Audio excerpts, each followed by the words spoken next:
Welcome to Everyday Off-Road. Today's a special day because it is Christmas in April.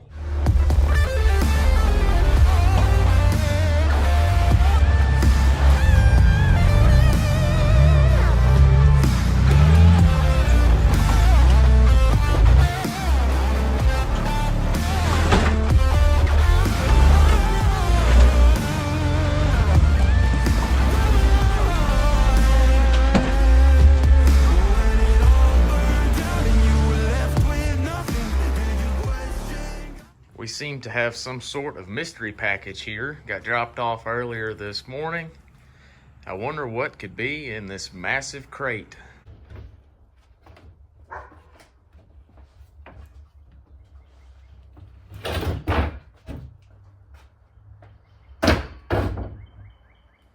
Look at this pure beef of a front axle. Holy cow. Look at the C's. I mean, if you bend those things out, you gotta drop it from space. Wow. This thing is so stout. Fusion Elite 44 for a Jeep TJ. That's what she looks like. There's your sway bar links. Steering stabilizer mount, track bar mount, uppers with Johnny joints, other sway bar link, obviously your spring perches. There's our wiring harness coming out of our brand new Eaton. Here's our tag, Fusion 4x4 488. Not sure what 2043 is. There's your yoke. I believe my other one was gold. This one's painted almost like a black. Looks pretty good.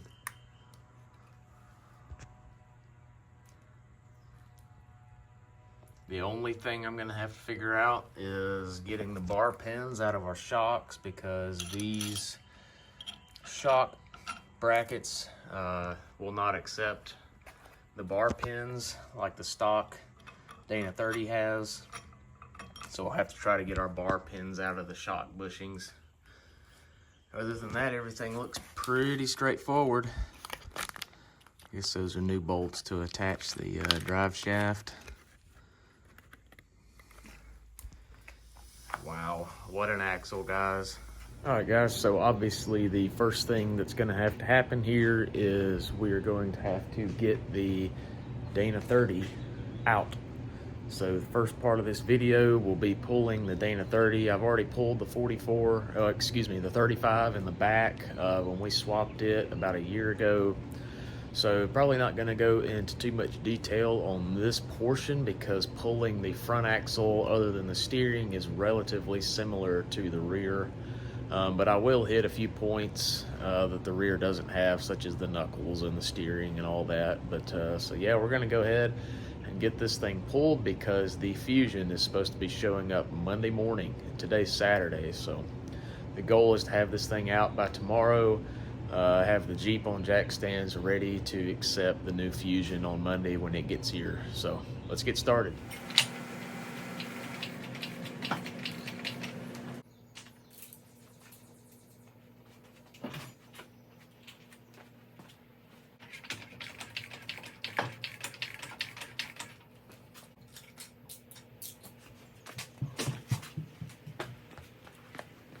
All right, so a little order of magnitude here. A lot of stuff that's got to come off the front. Like I mentioned, you're dealing with the knuckle, everything, the steering up here. So first things first, probably take the smaller stuff off, and then just like we did with the back, control arms are obviously last. So I guess to start, on the other side, really, your drive line's got to come off. Take the drive shaft off of the differential.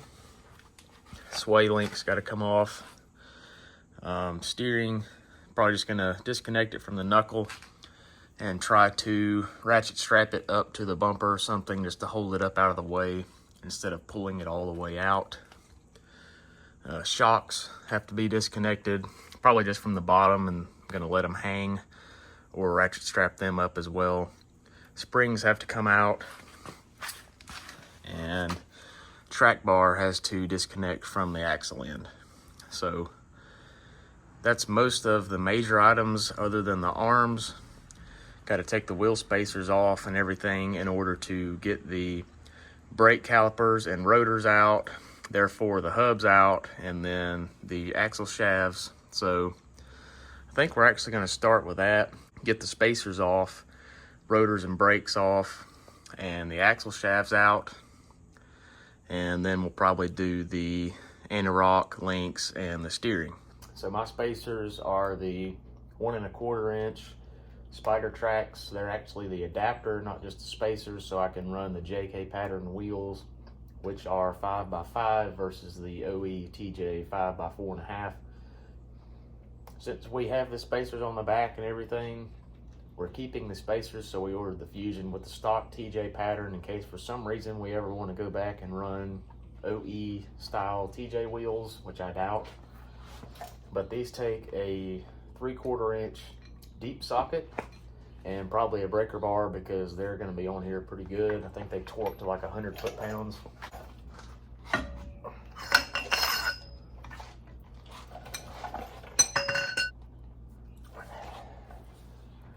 Yeah, that was on there pretty good.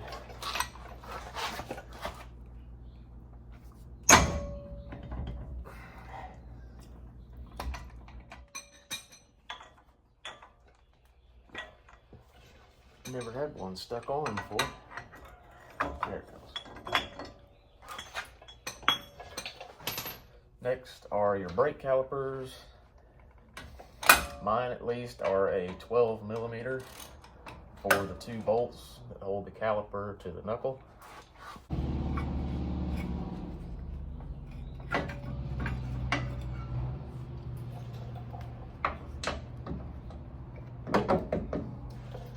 Set the caliper up on the spring perch, keep it out of the way.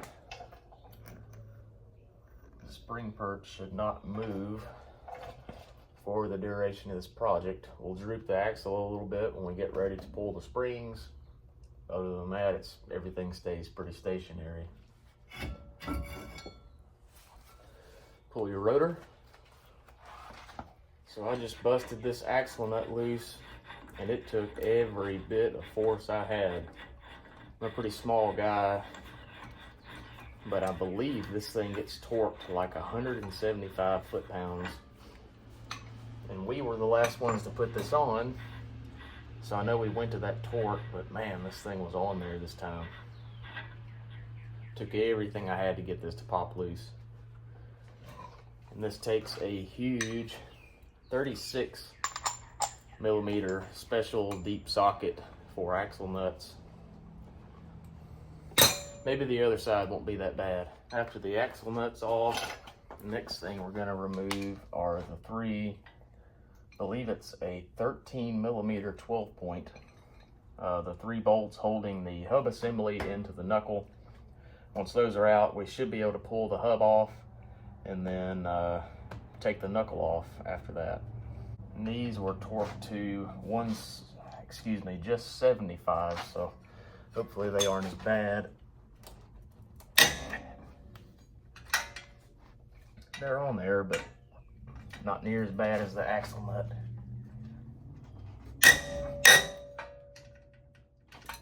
So once your 3 12-point bolts are pulled out of the back of the hub, back by the shaft, your hub should be loose. Like I said, we were just in here probably about a year and a half ago, replacing these hubs. So ours is already kind of loose. If yours isn't, you'll probably have to tap on the hub a little bit to separate it from the knuckle. It'll be seized on there, but with the axle nut out and the 3 12-point bolts holding the hub end out, you should be able to pull your entire hub assembly off. This brake dust shield will come with it. We will retain the dust shield, and we are actually replacing the hubs again since we're on 37s and everything and wheel pretty hard. We've got a new set of Timken hubs to go with the Dana 44. that will go in when the axle gets here. So we will discard these, or probably keep them as a spare, and then you'll retain this as well as the knuckle, because that will go back onto your new axle. For purposes of time in this video, we skipped pulling the steering and sway bar link off. You guys have just seen us do that if you follow along with the channel. About 2 or 3 videos ago, we put new Curry Correct link steering on. It's over on the couch.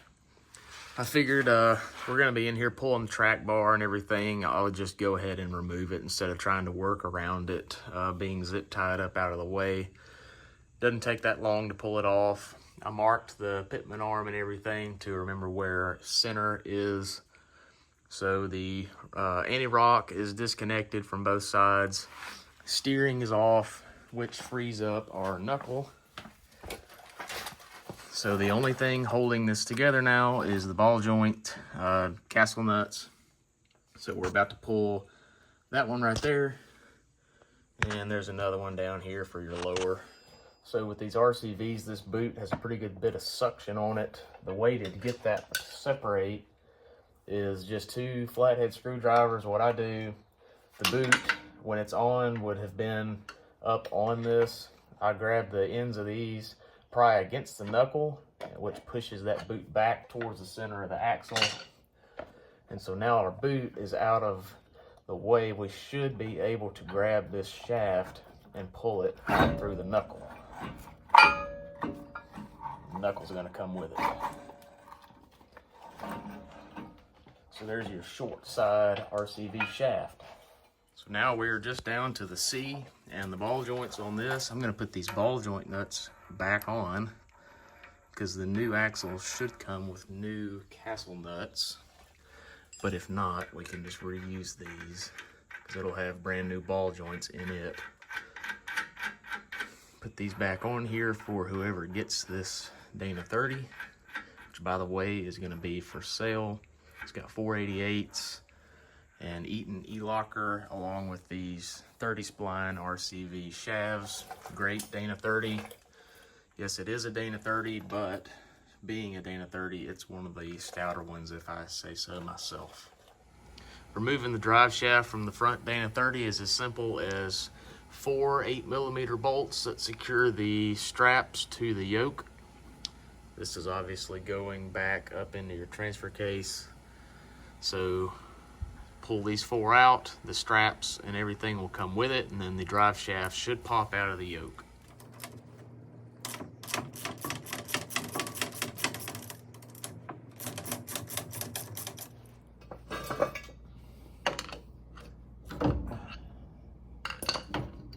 There it goes. Front drive shaft is free. We are just going to prop it up on that jack stand back out of the way. One thing we do need to do before we get too far along, this is the wiring harness coming out of the differential on the 30 for our Eaton. We've got an Eaton E-locker in here. So this just unclips like a typical clip. Probably can't do it one-handed on camera, but we need to disconnect this. It is zip tied to our vent hose, which also needs to come off because that'll just reconnect to the new Fusion. So we can disconnect these and just let them dangle here. I've got both strapped to the upper control arm. So this is staying in place. It's just the connection down here that is getting unbolted. So unplug this, pull this vent hose off, which has a little metal clamp on the end of it, before we get too far along, and drop the axle out and pull our harness out of the differential, because that would not be good. No, I skipped a step with the other side spring. We went ahead, and since things went fairly well this afternoon, we pulled the springs out. Pretty much get your jack under it, pull the jack stand that has been supporting your axle, lower each side all the way down as far as it can droop. Theoretically, if you're doing just an axle swap and need the springs out, you can go ahead and disconnect your control arms and let the axle all the way to the ground, and the springs will just fall out. I just wanted to show what I do just to make you feel better if you ever have to use these. These are spring compressors. The entire internet, the entire YouTube is terrified of them. Get a good set. There's nothing to be afraid of. These, I just had to compress the spring ever so slightly because the lower arm, you can't quite droop it enough with a short arm because it hits the bracket for the shock on the axle, or else the spring would just fall out by itself. It takes an ever so slight amount of compression to get the spring out, but as you can see, these are in pretty good compression right now. And as long as you put the locking pins in place and take your time, make sure they're on straight, not twisted, make sure they're exactly 180 degrees apart from each other on the coil, and there's nothing to be afraid of about using these spring compressors. So right there is your track bar connection to the axle. It's kind of a flag nut style connection where you don't have to hold anything on the back. It kind of pries against itself, and so this bolt right here is the only thing holding that on. So we'll get that disconnected and then come around to your control arms. Get your lower, your upper. I believe these uppers are a 15 millimeter on both sides, and then your lowers are something like a 21 or a 22. So yeah, those 5 connections and this thing's out. Track bar should just drop out. And then we're gonna just put it up out of the way. It helps to get these bolts out with the Jeep at ride height, where they were torqued down and where they're meant to be set. Like I was having trouble getting this bolt out of the upper, but put the jack under here, went back closer to ride height, and it came right out. So 1 upper off, 3 control arms to go.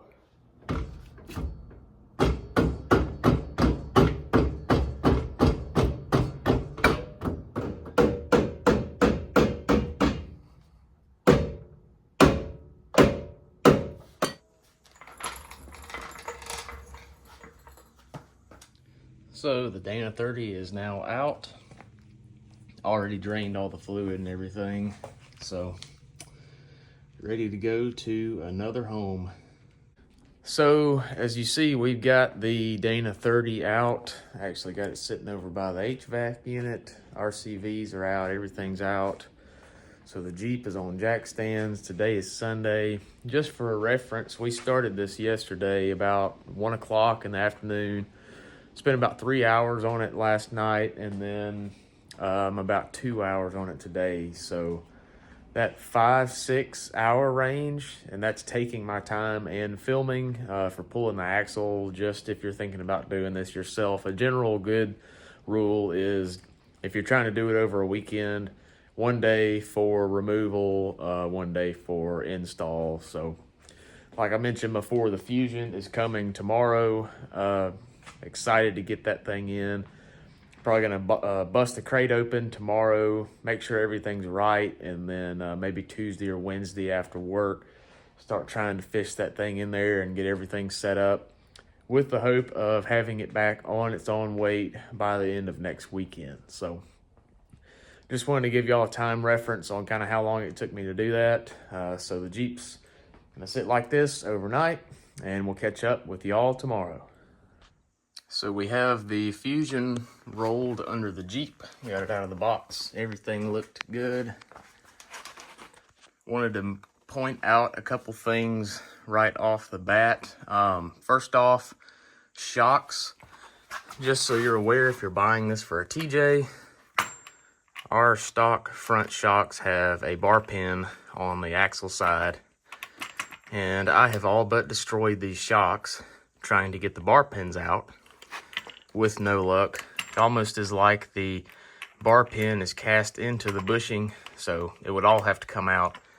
So instead of dealing with that and destroying these, we just ordered JK shocks. Went on Bilstein's website, found some JK shocks with about the same extended and compressed length as these. And the JK shocks do not have a bar pin on the axle end, so they should work. There's why you can't run the bar pin. Obviously, this is meant to just slide through the bushing with the open hole on the bottom of the shock, and there's no place to attach a bar pin to that. So that is the first thing that we've hit. Can't really call it a snag because this is a better design, but I wish I would have known about that so I could have already had some shocks here, but no big deal. The only other thing I noticed, we will have to drill a hole here to mount our bump stop extension, or either order longer pieces for the upper cup. I think I'm just going to mount these back to the bottom. Definitely no big deal there. The track bar mount has to be drilled because this bolt here for the curry rod, which is a little thicker than the stock track bar bolt, but even the stock track bar bolt will not go through that tiny hole. So we'll have to ream that hole out a little bit. Again, not a huge deal, just something to try to make you guys aware of if you plan on ordering one of these axles. Other than that, everything looks good. Obviously, we pointed this out earlier. There's your Eaton harness connection. That plugs right up. I believe the vent hose is right there, so everything's in the good factory location. Other than the shocks and the track bar mount, I believe this is going to be just about bolt up. Today's goal will just be getting the control arms connected and getting the caster close. Once the caster's close and all the control arms are loosely attached, we will start reassembling probably track bar next to get the axle centered. And then we will cycle the suspension once the shocks are in tomorrow before putting the springs in. So got a little bit of work before the springs go back in. But yeah, so I'm going to start getting these control arms hooked up. So the lowers and the uppers are attached. Again, your lowers just bolt in right here on the lower brackets. Same with the uppers. You got one that bolts on top of the differential, and then one on that raised mount over there. So I had to run my lowers out slightly. Really right now what I'm doing is just eyeballing where I think full bump will center on the bump stop. And this thing kind of travels in a small arc. So the goal is to have the springs and shocks pretty much straight up and down at ride height. That's what I like the look of. But what's more important is that you center this where it hits right there at full bump. And again, we're gonna have that bump stop on there. So we've got about 3 inches to full bump. And I think if I jack this axle up, that's pretty much gonna center up on that bump stop. So we've got it very close. I think I'm about to drill the track bar mount out so I can get that mounted, get the axle centered, and then we'll cycle the suspension to make sure I'm right here. And if we're a little off, shouldn't be too bad readjusting it. This is what I use to set a rough caster. First thing I did is bolt my lowers on, get the axle kind of centered forward to back. Then I get my little Klein angle finder here and place it on the C. It's nice and easy with no knuckle on.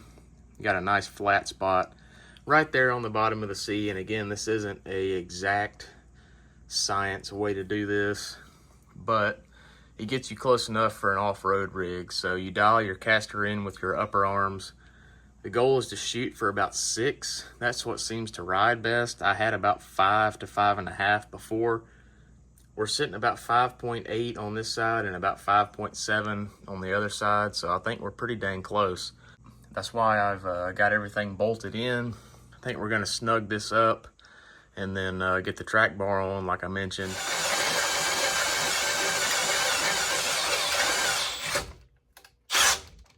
We have the suspension fully cycled. Everything hits pretty much perfect. Again, when this is articulated all the way up, you want the bump stop plate on the axle pretty much centered on this bump stop. So where we're at, I don't really want to drill these and use the lower extensions. This is pretty thick steel. They use a self-tapping bolt for those. I don't have a thread tap or anything like that, so we're just going to be replacing our upper bump stops, little rubber inserts, with 2-inch extended ones. So basically this will sit in there, and the bottom of it will be somewhat about right here, and that's about the bump stop we need for our shock, because right now on the shock at close to ride height we're sitting maybe 4.5 inches of up travel. So that's what we've got going on there. I've got the nasty looking knuckles back on. Yes, they should probably be sandblasted and painted, but we're on a little bit of a schedule here, so they're remaining like that. So while we're waiting on the bump stops tomorrow, we're gonna get our brand new Dana 44 RCVs installed. Again, these are for a Dana 44 and about the strongest front axle shafts on the market. Super excited for these. I had RCVs in the Dana 30, so of course we have to go back with these in the new one. All right, lovely people of YouTube, we clearly got a good bit done late last night. I'm leading a ride, weather permitting, at Hawk Pride next Saturday, which is a week from tomorrow. So I set the camera down for the reinstallation of the springs and the knuckle assembly. The steering is just loosely on. I wanted to make sure everything clears. Got our new bump stop extensions in. Those are 2-inch extensions. Seem to work well. We bottom out the bumps just before the shocks. So everything's looking good there. Again, we got the RCV shafts installed. That's where we left off yesterday. Pretty simple installation with these, other than the boot. There's a trick with some zip ties you can look up on RCV's website about getting the boot to slip over the joint here. So yeah, we've got new unit bearings, like I mentioned, Timken unit bearings. We got the axle nut torque back down. I only went to about 160, 165 this time instead of 175, just because they were so terrible to get off of there the previous time. Same thing over here. RCV's in, new unit bearings, existing brake shield, existing knuckle. Ball joints are all torqued. Pretty much other than the hub things, ball joints, and the unit bearings and the shafts, everything's still loose. A lot of the control arms and everything I like to torque down actually under load, so we will get those pretty snug and then actually set the Jeep back down on its own weight on the wheels and tires, and then do a final torque sequence on all of your control arm points and the track bar. Obviously, before you set it down on its own weight, everything needs to be really snug. I just don't take it to final torque until it's at ride height under its own weight.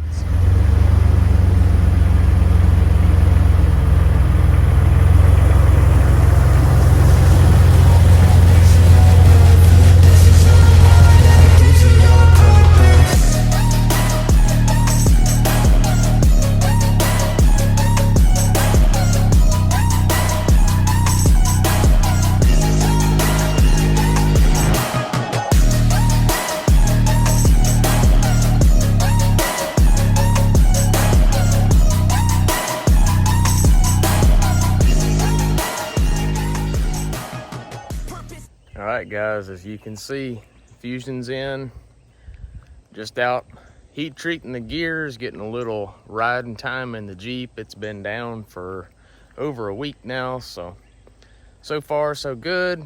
No weird noises. There's a little rubbing, but I think it's just the RCV boot kind of breaking in where those bolts slightly touch it to go into the hub. No grinding, 4-wheel drive works. Everything's looking good, so super excited to have that fusion in here. Appreciate y'all so much watching this video. I know it got a little bit long. Hopefully we get a lot of good life out of this axle. Gonna heat treat the gears a few more times, change the fluid, and then we're putting it to the test 1 week from today at Hawk Pride. So thanks again for watching Everyday Off-Road, guys. This was an awesome series on the 2 fusions. We've got the full matching set now. We will see you next week at Hawk Pride.